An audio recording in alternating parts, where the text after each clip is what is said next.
আজি মোৰ সোণালী মুৰ্গীখিনিৰ ৯৯ নম্বৰ দিন আৰু ৯৯ নম্বৰ দিনৰ এতিয়া বৰ্তমান ৰাতিপুৱাৰ সময় হৈছে।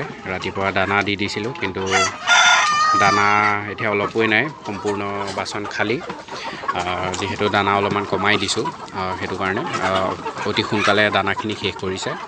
আৰু দানা দিয়াৰ পিছতে এতিয়া পানী দি দিছোঁ মুৰ্গীখিনিক। আৰু পানীত এতিয়া বৰ্তমান কোনো ধৰণৰ মেডিচিন ব্যৱহাৰ নাই, সুদা ঠাণ্ডা চাফা পানী আছে, আৰু কোনো ধৰণৰ মেডিচিন নাই এতিয়া। আৰু বৰ্তমানলৈকে বেপাৰীৰ কোনো খবৰ নাই।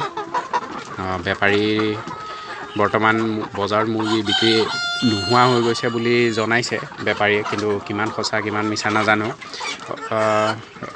আপোনাৰ বেপাৰীবোৰক মুৰ্গীৰ কথা ক'লে ইমান এটা গুৰুত্ব নিয়ে, যিহেতু যথেষ্ট এভেইলেবল আৰু কম দামত উপলব্ধ হৈ আছে, সেইকাৰণে ইমান গুৰুত্ব নিদিয়ে য'তে ত'তে বেপাৰীখিনিয়ে।